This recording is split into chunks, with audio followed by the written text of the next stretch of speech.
the kill switch. And Rand Paul warns of a 1940s law that gives the president the power to kill the internet. Think about that. And this is false thinking.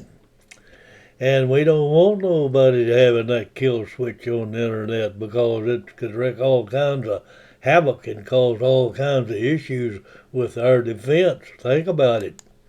And, this emergency powers has been in there for 50 years or better. And a lot of it started in the FCC in 1930 with approval. And in 2019 and 2020, they tried to eliminate that, and they passed a bill to eliminate that power.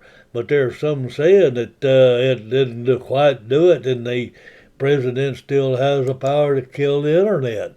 Well, this uncertainty is kind of disturbing, and it will be until we find out what's really going on, because we don't want our internet killed and be captured, and we got to look at it.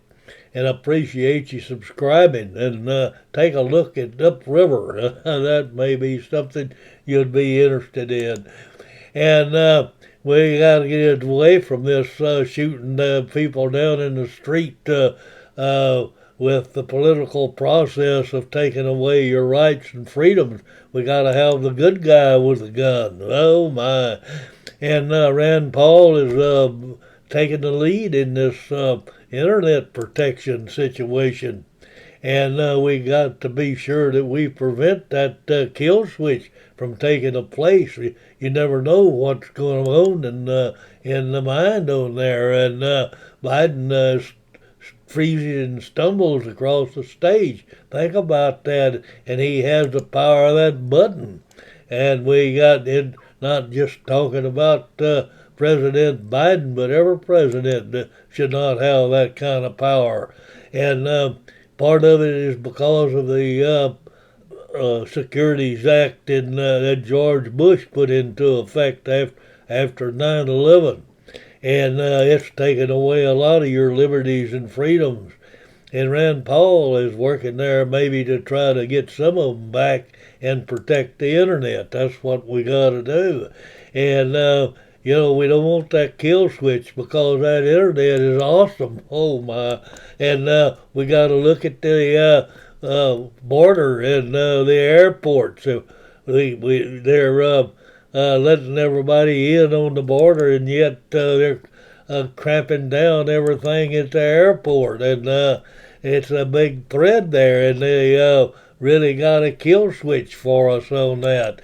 And the airports are stacked, and we got to look at all this stuff when they have that open border. Why do we have all the protection in the airports? Think about it. They're sitting there looking at everything they got and absconding by part of it that they can take legally, and you're under all kinds of surveillance cameras, and yet we got the open border. And don't forget to like the video. I hope you like it. And extra, we got to read about the fake news. Well, we got to get rid of the fake news. We got to do something about it. What? I have no idea. But we got to recognize that we've got a corrupt media and think about that for something. And we got to maybe think about the old cowboy wisdom says you can't keep trouble from coming, but you don't have to offer them a chair. Well, I think we've offered the big chair to a lot of government interference that we don't need, and we got to protect it. And Jefferson said way back yonder, he says, I protect the future of happiness for Americans if they can prevent the government from wasting their labors of the people under the pretense of taking care of them. Now, think about that for a little bit. Jefferson had it nailed exactly what was going to happen. And we've got to do something. We got to get back to that Jeffersonian freedom. And we wake up every day and we have a nice day and we work on it. And it's adios amigos, and we'll see you on the flip side.